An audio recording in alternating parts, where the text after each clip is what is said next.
Welcome to Free Your Inner Guru, the podcast for discerning seekers, where we have all of the community and none of the cult. I'm your host, Laura Tucker.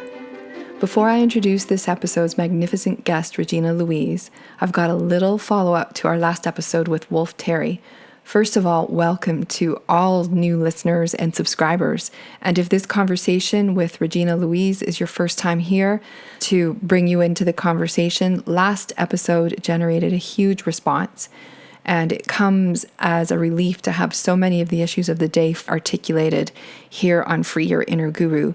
I, like so many others, wasn't sure how to approach the topic of my own position on vaccination, and yet I know from previous experience that we can never go wrong when we give voice to challenging conversations, even if and when it becomes uncomfortable. And since the release of the conversation last episode called Wolf Terry, The Yoga and Wellness Worlds Are Sick, I've received direct messages, reviews, comments, created new relationships, particularly on Instagram. And when I shared with Regina that I didn't think I could get away with a puff piece after last episode, she steps up in a big way to share her own personal individual perspective, not only on racism, but vaccination when the opportunity was offered, as you'll hear. Something that Regina and I joke about is the recent change of my personal social media handles to that Laura Tucker. And candidly, I've always hated that it was Laura A. Tucker. The middle A there is a nightmare. But the number of times that someone on Instagram commented either in the open feed or in DMs, "You're that Laura Tucker," didn't escape my notice. It's clear that a lot of people in the yoga and wellness world listen to the Wondery podcast that I was in last year called Guru, The Dark Side of Enlightenment. So while I thought the next episode after Wolf Terry would be a solo, I need some time to get my thoughts and words together and put them into some kind of format that shines a light on the similarities between the anti-vaccination dynamic and the cult-like dynamic that I was caught up in. In the meantime, I'll keep threatening you with a solo episode, and you can go check out either via the Free Your Inner Guru social media accounts or the now freshly renamed That Laura Tucker social media accounts for a just released fresh interview on a podcast called The Arena that I did with a wonderful host, Linda McLaughlin. It's very current. It addresses a lot of these issues, and she does a beautiful job at holding the space for that conversation. So I'm very happy to send you there to listen. And so that's all of the housekeeping this time around. And now I get to introduce you to a remarkable human being. You are going to love this conversation with Regina Louise, author of Permission Granted, Kick-Ass Strategies to Bootstrap Your Way to Unconditional Self Love. Before Regina wrote Permission Granted, she authored 2 best-selling memoirs, Somebody's Someone and Someone Has Led This Child to Believe, in which she shares her journey that includes being in 30 foster homes as a child. Her memoirs became the award-winning Lifetime movie, I Am Somebody's Child, The Regina Louise Story. Regina joins me to explore topics of the day, including racism, privilege, being a social agent, COVID-19, and how writing her 2 memoirs prepared her to write Permission Granted, which is her first nonfiction self-help book. Regina Louise is a sought-after speaker, teacher, coach, and author. Recently, she was the recipient of the prestigious Christopher Award given to producers for stories that affirm the highest values of the human spirit. In 2019, she received the Jordan Award for service in transforming foster care through advocacy and the arts, the Community Service Award for Children and Families from the Seneca Foundation, and the NAMIC or NAMIC, I'm not sure, I apologize, but the NAMIC Vision Award for original programming that reflects the lives, spirit, and contributions of people of color and represents the ethnic and cultural diversity of the viewing audience. In 2011, wanting to honor a pledge she made to herself to return as a young foster child and to support her son who was struggling in college, Regina returned to college. She graduated summa cum laude from California Institute of Integral Studies and then went to University of California, Riverside to earn an MFA, so Master of Fine Arts, in creative writing and writing for the performing arts. You get the idea here. She's a very, very accomplished woman. Regina's work in the theater was nominated for 2 NAACP Theater Awards. Currently a Hoffman process teacher, she also leads workshops and has speaking engagements around the country. She's often featured in magazines and on news outlets including Good Morning America, PBS, BBC, NBC, CNN, NPR, HLN, and many others. And as a final note, if you are moved by this conversation, please share it widely and order yourself or someone you love, or both of you, a copy of Permission Granted. I give you episode 90, Regina Louise, I Dream in Equality. Welcome to Free Your Inner Guru, Regina. It is a privilege to have you here. I'm very excited for our conversation today. I am so excited to be here with you, Laura Tucker. I have read your brilliant book, Permission Granted, and the subtitle is Kick-Ass Strategies to Bootstrap Your Way to Unconditional Self Love. I love that. So do I. And to provide a really solid context, can we start with your version of your life story in terms of what brought you to write a book like this? Yes, I've always believed I came into the world dreaming in equality. I dreamed in equality. And I remember always dreaming myself to the top of the food chain, to the top of any position or any experience that my soul led me to desire. And there are many influences that I've gathered along the way that give birth to this book, but the one that resonates deeply with me is I meet a lot of people who suffer in two relationships, and what they can and cannot do, who they are and are not based upon varying relationships within their lives. And all I know is how to follow spirit.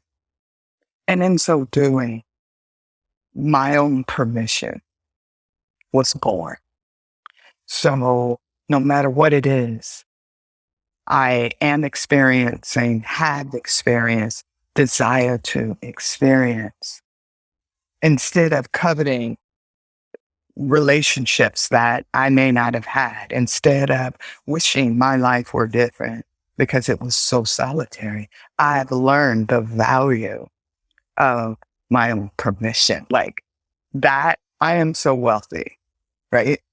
The fact that I can make decisions on my own, the fact that I can be all of who I am at any given point and take all of me wherever I go and be good with that.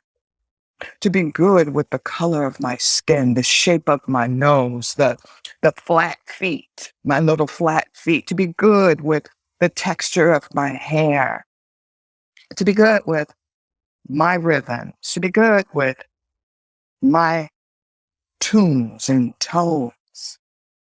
That is what has led me to offer a set of tenets that have the power to free us from the toxic and outdated, outmoded, or never even developed ways of being in this one life.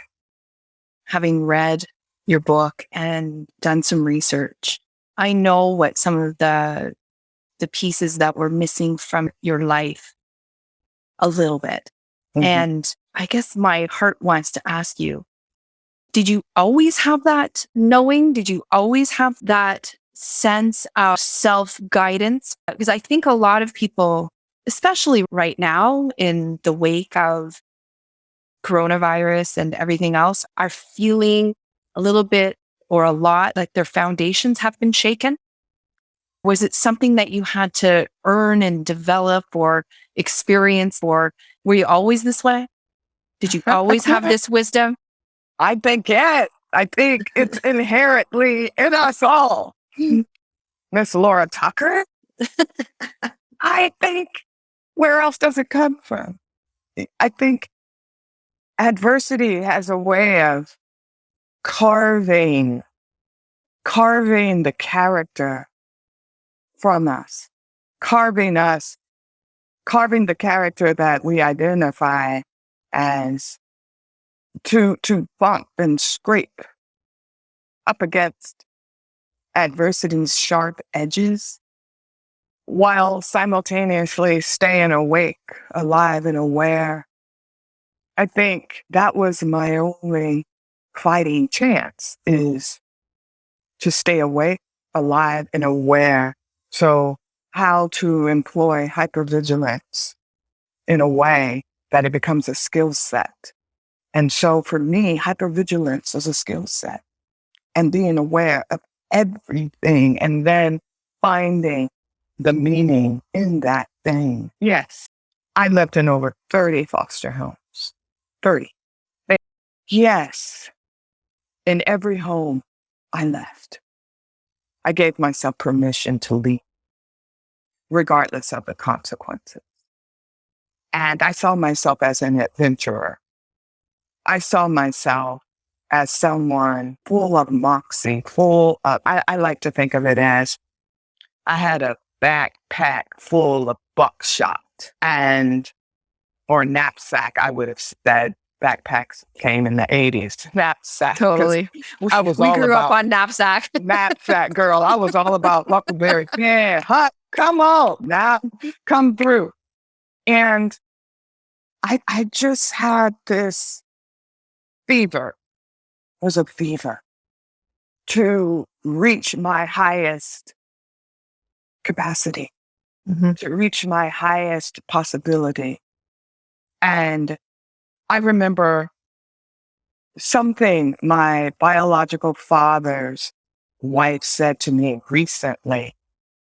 We hadn't spoken, and thank goodness for this Insta world of Facebook and Instagram and Twitter. And I decided I saw her and I decided to reach out, say hi. I was a bit tentative. And I think it was like National Siblings Day, something really weird. I just said something like, how are you? Or happy birthday. And it happened to be National Siblings Day. And she had said, oh my God, it's good to hear from you. And I said, I always thought you were indifferent to whether you heard from me or not. And then she said, you were always my girl. And then she said, I had no idea. I was no match for your unbridled brilliance. Wow. Wow. Wow. So, yeah, Laura. And that's something we were talking a little bit before we turn on the recording. That sounds like the perspective that time gives back at the time when you were no match. It sounds like perspective, self-awareness. Yeah, because I think the prognosis for me was I would have 12 children by 20 different men by the time I was 14. Back then, my fighting spirit was seen as troublesome. It was situated in the pejorative 90% at the time. Everybody that I know, again, was to be the mother of a tribe of illegitimate children. What a concept to have about someone's humanity. And so and I overheard adults. I overheard what they said, break into the file cabinet that held my files, and I would read those files. And then I would find the dictionary or the DSM-2, and I would look up all the diagnoses, and I would read, this is what they were pretty much thinking my life would be. So it gave me options. Like, oh, wow. Like, the life that they're projecting for me basically has already happened. I have already blossomed to the most that I'm ever going to be. Wow, this is exciting. And so it became about rebellion. I will show you. Right. So yeah, perspective is great. At the time, what most of these people, and I don't hold it against them, I get it. What I believe was true is, it's easy to put the sins of the mother on the child, the sins of the father on the child. And in my case, I got a double whammy, sins of the mother, sins of the father. What's not easy is to step into your Christ consciousness and do unto others as you would want the highest good, the highest grace to do unto. I grabbed a quote from the middle of the book last night when I was preparing, and I think it really lands in here very well. So are you good if I read a little bit of you to you? Okay. And then I'll respond and jump off of there. So for anyone who wants to find it in the book, it's from page 154. And it's a series of questions that you're asking in the middle of the chapter. How do women and those of us who identify as historically underrepresented folks give ourselves the permission we so often need to be bigger than a suppressive society wants us to be? It takes courage on steroids many times to realize our dreams. It gets exhausting, I know, but no matter what, don't allow anything to get in your way. Ride out the uncertainties, the confusion, the rejections, the misplaced projections, that there is no room at the inn for you. I wrote that? Well, you wrote that. It's beautiful. And I think we've established, thanks to our extensive collection of reading glasses, that we're around the same age. Yes. And this landed with me. And in some of my conversations, and this may be where some of my privilege will come into the conversation, but in some of the conversations that I've been having writing my memoir, which is extending out to a much broader and longer period of my life than I initially expected, I've had to go back and examine what the expectations were of a girl who is the eldest of 4 with 3 younger brothers, growing up in the 70s and 80s, with the messaging that, and I get now that it was new messaging, that you can be, do, and have it all. And some of the collateral on that has been the exhausting part of being, doing, and trying to have some. So what, speak to me about some of your experience with that. As someone who I have one underrepresented aspect to me. I'm a woman. You're a woman. Talk to me, please. This is a beautiful space right here. What you've opened up is beautiful in so many ways. And it's a multi-pronged answer, but I will do my best to not go tangential too often. We like tangents here. Okay. As a social agent, this is some of my always evolving perspective. As a social agent, there are expectations. As a social agent in a hegemonic society, in one in which those privileges you mentioned are privileged, there are expectations. There are expectations of you, right? In order to have access to those privileges. They're ways of being, ways of believing, ways of being part of the herd, being part of the flock. And to me, that there are huge disadvantages. So people can look at how I'm situated in this world and classify me as the historically underrepresented, the historically disadvantaged, the marginalized. And granted, within the construct of hegemony, that is true. Because as James Baldwin has written about, I think it was in Sonny's Blues, and the young Black boys hitting their heads up against the ceiling that would never give way to any of their possibility, that still is a truth within our constructed society. That young Black girls and boys and immigrants and a host of quote unquote others bump our heads up against the ceilings of impossibility. And then we get hoodwinked when Michelle Obama becomes the first African American or Black flautist, or when Kamala Harris occupies that position. And it's easy for us to think, oh, wow, if Amanda Gorman can get that, then we all can. And so when I look at something like what the privilege that Biden extended to that cut in line to Amanda Gorman, that was like an act of God. Mm-hmm. It can seem like an act of God in a way.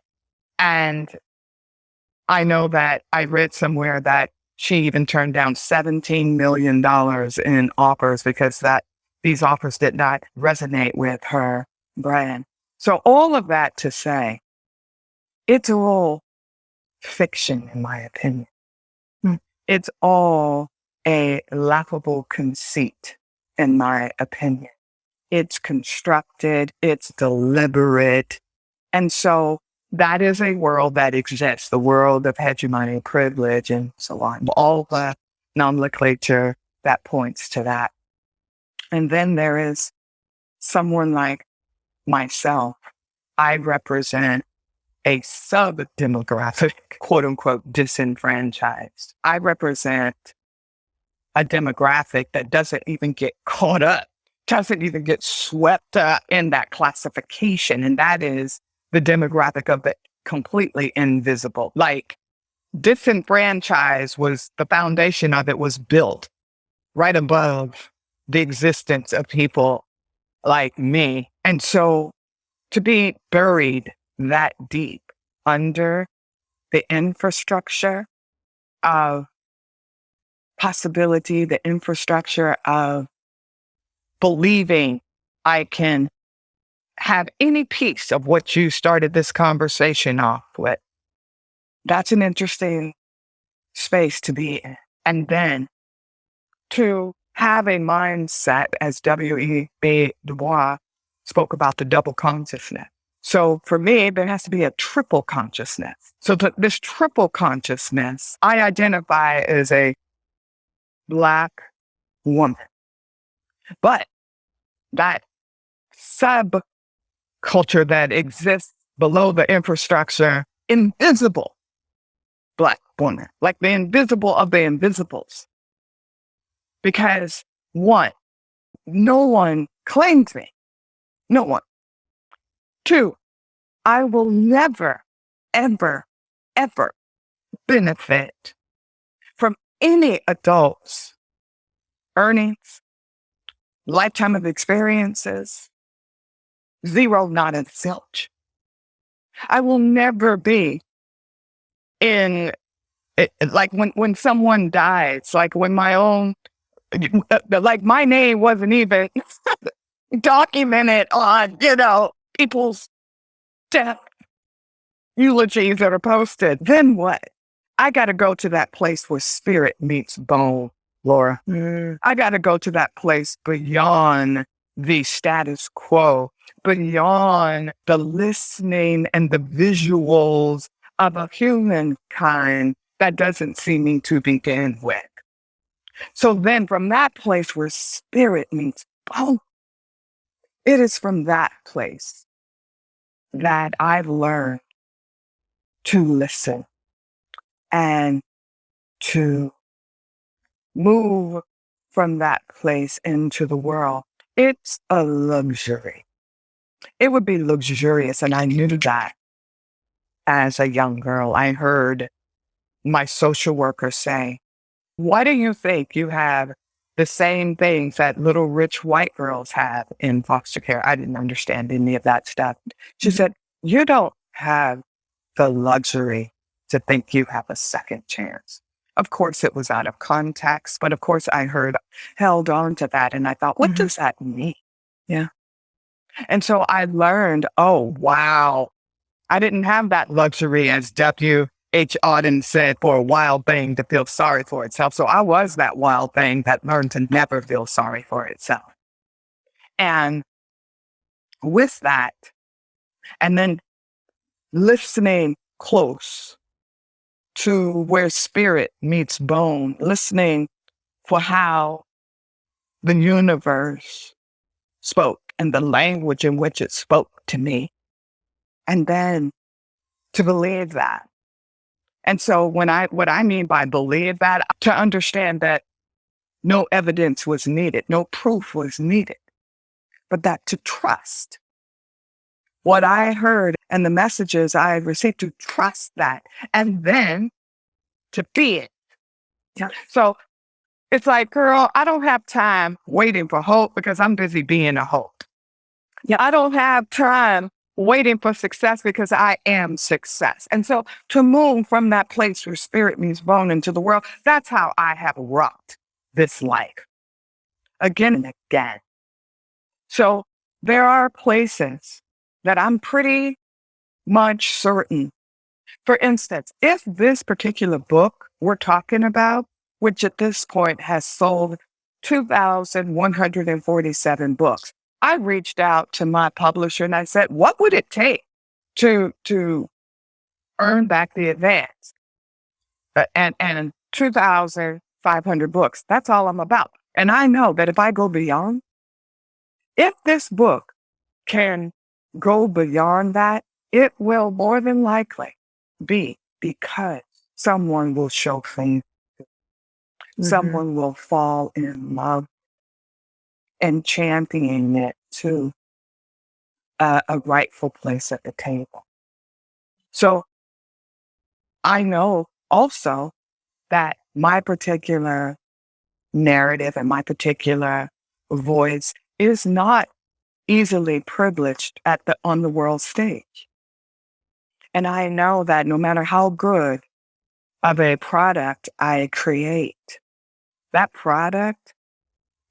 product's trajectory, it will be predicated upon the kindness, the privilege of someone who reads it, loves it, and ushers it along on its independent journey. I love how you described that. And as someone who's increasingly identifying as a creator, this is part of my excitement to speak with you today, is listening to you. It's exactly how I feel about this podcast, right? And you stay in motion. And this is, I think, that something that is relevant to anyone. I hate the saying, fake it till you make it. And I just gleaned, you wrote faith it until you make it. And that was just like one snippet of prose in the book. And I was like, oh, that just sounds so much better. It feels better. It resonates far more truthfully. What I'm hearing is that you're trusting a process. The trust is staying in the game until that ushering and momentum that is beyond your personal effort. Right. And it doesn't happen to all works. That's right. But it doesn't happen to any works where the person behind it, in this case you, are taking those steps, including showing up to Zoom on a Thursday to talk with some woman named Laura. Right. And Laura Tucker, to be exact. It's so funny. I think I'm Just a total aside, I'm considering changing my social media handles to that Laura Tucker, because I've heard in the last few weeks, oh, you're that Laura Tucker? And I'm like, yep, I am that Laura Tucker. You better be about it. That's right. I love that. It's like, I whoa. love that. Whoa. So now I'm going to have to do it. I've said it. But staying in the game, this is what I'm hearing. And I don't even like the metaphor of a game, but it works. Like staying present to it, nurturing the work along. You've written, I think, 2 memoirs, not just one memoir. You've written, this is not your first book. No. This is your first book of this genre. Yes. And hopefully just like I had to write those 2 books. I had to download all that brokenheartedness and trauma from my sovereign being to get to this next level of, let me just say this. I have my Academy Award speech written, Golden Globe written, Emmy. We could just go on down the line. Yeah. And I believe I have the list of my top conversationalists who I want to be in deep praxis with what we're doing here. And so for me, I believe that, I've got my Oprahs. And so when I was in conversation with Robin Roberts, one of the questions that I wanted to be asked, which is to me how this book came into being, I wanted to be asked, how, baby girl, did you get, oh, that's a Starbucks cat. How, baby girl, Starbucks, you better try to sponsor this podcast, girl. Don't be Starbucks. You better get on it. That Laura Tucker. So while I was in conversation and sitting across from the beautiful Robin Roberts, I wanted so bad for her to ask me, baby girl, how did you get from where you were to where you are? To me, that is the question. Mm-hmm. That's a Super Soul Sunday question. Mm-hmm. You understand what I'm saying? So for me, that's what it's about, is always nexting, always imagining the highest order of possibility. So anyway, I digress, but I wanted to share that with you is I live my life nexting, imagining, and then faithing it. That's possible. When Walt Disney, right? When he believed, meaning he didn't need proof. He trusted. So when he believed Disneyland into being, right? That's kind of how I see this thing, is believing what my spirit impresses upon me to be already so. And it's just a matter of time and space where these things come into existence. I think when you're in that time and space, which so many of us find ourselves in, especially in a world that has sped up on so many levels, and then at the same time ground to a halt. There's things spinning in a very frantic pace, and then just getting something delivered to your house could take ages. Right? Like it's the simple thing. I think it's that space that some describe it as liminal space. That's also when strategies like the ones that you have gathered in your book are most needed. So my self-growth journey has, as outrageous as it has been at times, it's in the waiting, and there's been a lot of waiting, that things can go full bore south and dark, or that's when you get to work with the inside. Girl, you got me over here feeling some kind of way. Let's just go back to that idea of liminality, liminal space, standing moored, sometimes it feels, at the threshold of that old life and that potential life. And it's interesting. I'm going to take a departure from what you said because there's something really fascinating. For many of us, that can be also the dark night of the soul. And I personally feel that I've been in this space of liminality for 17, 18 years. It takes the time it takes. Yeah. And I remember 17 years ago, I lost all of my earthly possessions, totaling in today's market 1.8 million. And it took me a lifetime to build that. I lost the home. I lost the vacation home. I lost my 3 businesses. And the fascinating part is when I hit rock bottom is when I literally stepped up to the threshold, recognized, oh my God, this is that place where change is afoot and it is breaking me apart in every way possible, psychologically, intellectually, emotionally, and physically. And talk about being moored in profound disorientation. Talk about my entire worldview just assassinated on the spot. And so one foot is over and, oh my God, this is what I came from.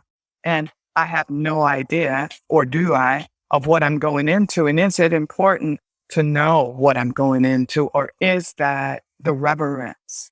Is that the price that must be paid in order to free fall and to know from experience that even in that free falling, moving as far away as possible, leaping into that epistemic stretch of what will I know to be true once I step over into that new place. And in some ways, the departure that I've made in writing Permission Granted is the new space, because the good enough mother needed to be heard, needed to make space for my own innocence, to confess, to reconcile, to give others the opportunity to know there was nothing ever wrong with me. But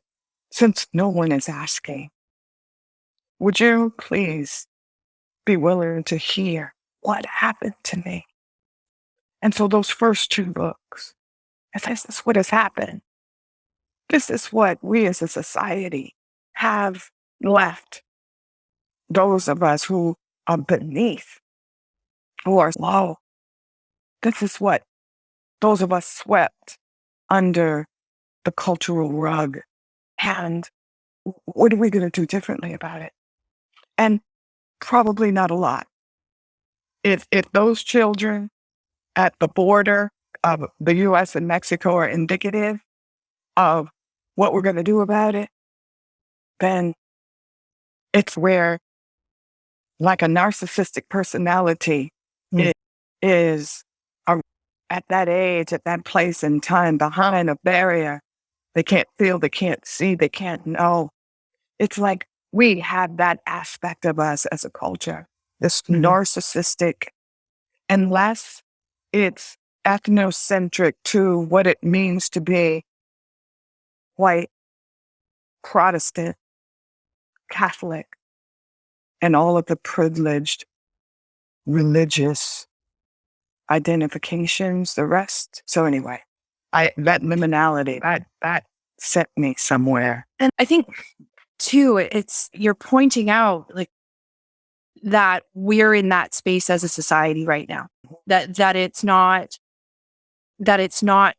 is happening. It's like the saying, what's happening in the macrocosm is happening in the microcosm and vice versa. And so the personal journey, the personal struggle, the personal insistence on being seen and heard and recognized and coming up from it, even to be seen by a system that doesn't even want to see it. It's happening. It happened in your life. It's happening in children's lives that were similar to yours right now in the United States, in Canada, around the world. And then it's happening in a more structured, systemic way with how countries are treating outsiders. Yeah. And this is partly, or has a lot to do with why I've taken the podcast away from only talking about the bright side, right? Only talking about inspiration, only talking about intuition. We need them. They're necessary, but also looking at if it's free your inner guru. I've come to understand over the course of the last couple of years, you're not free if you're not able to see what's happening in the systems around you. Yeah. And to the degree to which you may or may not be indoctrinated into those systems or by those systems, completely unaware, you're not responsible for. Some kid like me growing up in, Scarborough, Ontario, Canada, not responsible for creating the system that I grew up in. But as an adult, I'm responsible for becoming aware of the systems and to put as much awareness into that as I do into becoming aware of myself. Otherwise, what's the whole self-awareness journey for? Right. I mean, I come back to this place of liminality, and again, with what you just said, and that this idea of culturally and societally, we are at that place where, like what occurred last summer. Mhm. I think as a culture, we've blindly been at that threshold of this is what was, this is what could be. But as a culture, I think we were so willing to continually to leave so many people behind. And I think what occurred, the atrocities that occurred in plain sight, if we just stop and sit with that, it's not only in the realm of the unconscionable, but we must become conscious to it, to feel it, to allow the reality that while George Floyd was on the ground with a knee in his neck and he called for his mama, it would be irreverent on every level to not stop and feel the reverberation of that most primal name to move through us, in us, as us, to be at the place, the threshold that we are, and to not be willing to open access, opportunity to those who our collective culture has oppressed. So even though, rest his soul, George Floyd got the brunt of what those of us who identify as not white, we all, in a way, have that oppressor's knee in our necks. Some days it can feel unbearable, and then we find ways to remove that pressure.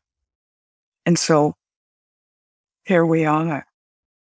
And how do we now get some restitution underway? Some massive apologies and reverse policies that deprivilege and decenter narratives that comprise the fullness of this American experience. So I love the notion of this liminality. And I love that we are at a place where we have a framework we have many frameworks. Anti-racist, the war on, and as though we really need to spell it out, but clearly we do. Yes. So last summer, I appreciated the solution of a particular kind of hierarchy, a particular kind of domination, unfortunately instigated by the loss of a brilliant and beautiful life. And so here we are. One of the things that I'm gathering a sense of is that there are a lot of people who are feeling like they want to acknowledge that it's just the beginning. It's important what happened, but what you said earlier about, and if this is a false equivalency, just call me out on it. But what you were saying earlier about Michelle Obama and Amanda Gorman, George Floyd is the visible culmination of systemic issues that have been in place long before you or I were born. And so we're in the early part of the journey of dismantling it. And I have fear that momentum is lost, that distractions, the fact that it all went down in the middle of the pandemic and received so much energy and attention. For me, really, it insisted on saying, this is that important. This has to happen now. This cannot wait until this wake up call, cannot wait until the end of COVID, the interminable end of COVID. That Right. These are very early days. And so I was sharing when I released an episode. It's just the most recent one when we're recording, but an episode with a young woman named Wolf Terry, who's very willing to take a public stand with regards to issues around vaccination. When I greeted you before we turned on the recording, I was like, I don't think I can get away with a puff piece here. My audience wants to hear what people have to say about social and societal issues. Mm-hmm. And I really do feel that it's incumbent upon the leaders and those of us who call ourselves leaders or leadership coaches or whatever it is to maintain and grow and share the burden, quite frankly. So what are you asking? I'm asking you what that, as someone like me, can do to continue to support. Because it's one thing to support in the moment, but now we're more than a year later after the event. And how can we continue to do the good work of helping people become, or supporting people to become, personally aware, responsible, and bottom line, satisfied and happy with their lives, but also keep an eye out to the outer world? So your question is, what's my stand on getting vaccinated? Or It doesn't have to be if you want to speak to it. I don't want to force it. How does any of it relate? as a social agent, right? Yeah. I'm a social agent. You're a social agent. There are privileges that are, although different.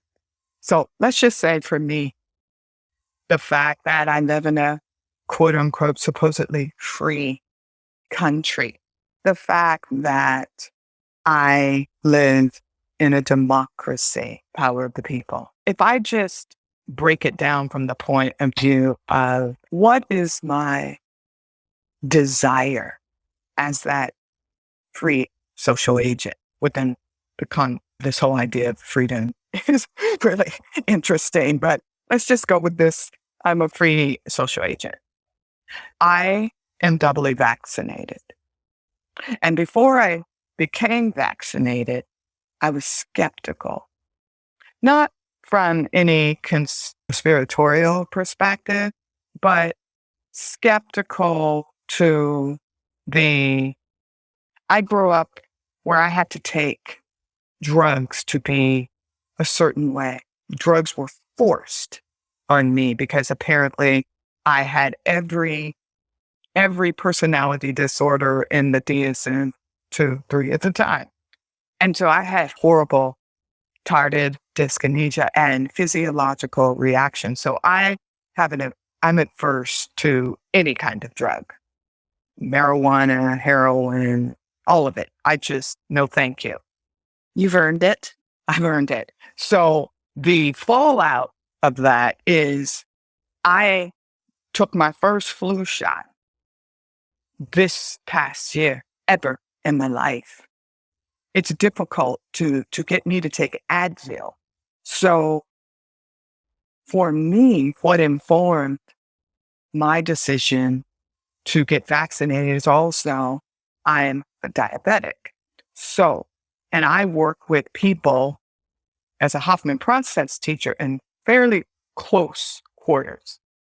So I wanted to, one, have every opportunity possible to protect myself, to protect my health, to support these underlying conditions. So I became doubly vaccinated, and it took some convincing, and for the reasons I've already disclosed. Now, with anything, when I took the diphtheria vaccine as a child, I took it, didn't think about it, and all those other vaccinations that are required, they're required to attend schools, to be part of this, being a social agency in a democracy. It's an individual gig, Laura Tucker. I wear my mask. I do the days. It's an honor. It's an honor to wear this N95 and I'm in a public place right now where I'm in one of my office spaces where I must wear this mask in the communal space, but in my own office, I can take it off. Like, I love knowing that, one, when I put this mask on, it's a sign of solidarity within a democracy. It's a way for me to say, I am here to support the continual living of every person I encounter. I am in support of my own existence. I am honoring my spirit as I believe it to be.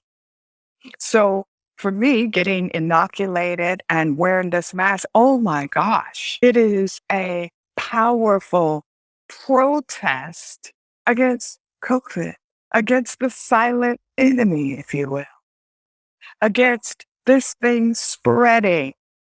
That's my personal relationship to it. That's my personal contribution. I don't know any side effects that may come 10, 15, 20 years from now, 10 months from now. I don't know that. But you know what?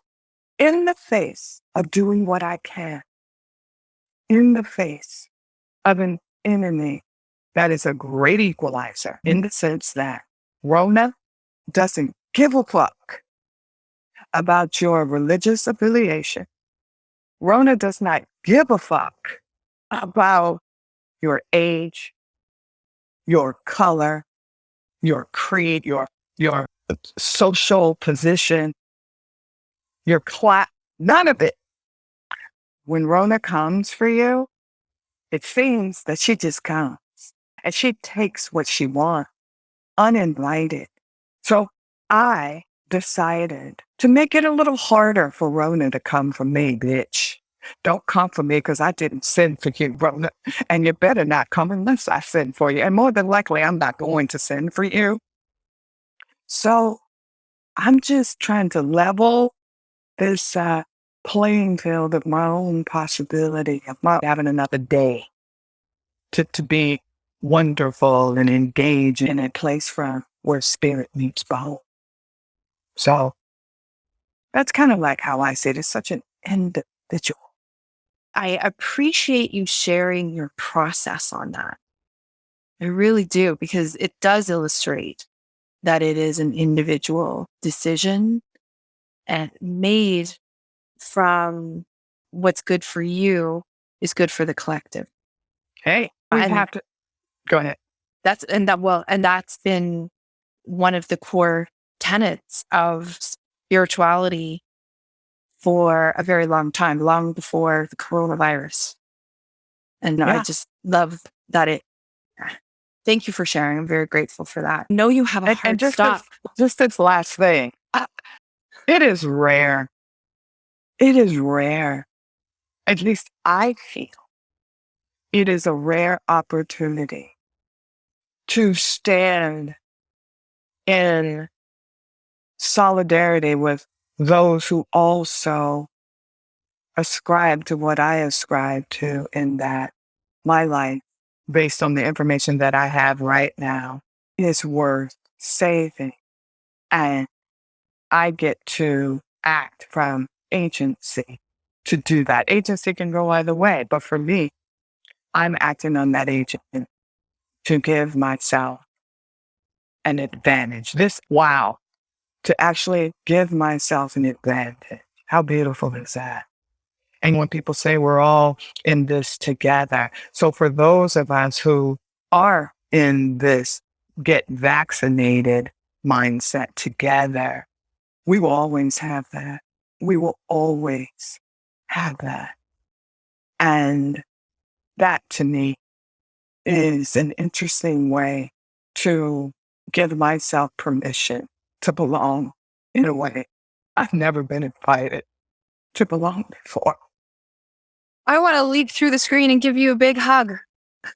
Regina, you're beautiful. You're beautiful. I'm so grateful that our paths have crossed here. And we didn't talk about your beautiful book much, and yet we talked about your beautiful book. You're living your principles even into this moment and sharing what is so powerful about you. So then I say this, we send people, because now you got me thinking I'm going to change my Instagram handle to that Regina girl. So people can go to my website, Yes. www.IamReginaLouise.com. I love Instagram, so feel free to follow me on at the real Regina Louise, at least it is for now, the real Regina Louise, and go to Amazon and buy my book. It's a beautiful book. By the time someone's here with us in this vulnerable space, they will have heard what I have taken away from the book. Great. And I think I sometimes get into a space where I think I can't read another self-help book for this podcast right now. And I opened the pages. I actually went to your Instagram. I listened to your voice. I went through your content there before reading. So I had your actual voice in my head reading. And you have put together beautifully. Oh God, your writing is beautiful. But also you frame them up in a way that as a self-help veteran, I am going to call unique, not just because they're coming from you, but you've brought your wisdom to the table in this, and the beautiful way that you've wrapped your language around even the chapter titles are beautiful directives. They're all in front of me, and I'm going to pick one off the list. Even how you've shown up, you've stood in your dignity and you've allowed your spirit to triumph. And what you've brought to this conversation today is allowing these to shine through. Yeah, thank you for that. Anybody listening, hold it all lightly. This is how I feel. I responded in the way that I feel right now. And in some ways, my opinions and my politics and my point of view, it shifts depending on how deeply rooted I am in my heart in that moment or what's going on for me. I'm just a fluid individual, but the things that don't change for me ever is the reverence that I have for that place where spirit meets soul. That does not change. That is the place where my heart begins again. That's that place where, when the heart is beating and you have that imperceptibly small space between the beats, that's that place where spirit meets soul.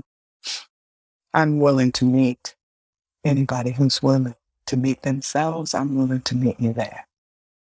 Thank you for bringing such grace to the podcast, Regina Louise. It truly has been a pleasure.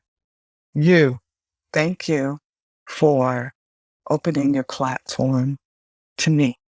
I appreciate that. Thank you for holding my book in positive regard, seeing the book for what it is, and to situate it in the way that you have, because you've done your research and you know that I am an anomaly in this space of metaphysics. Yes, you are. And I'm grateful to have met you.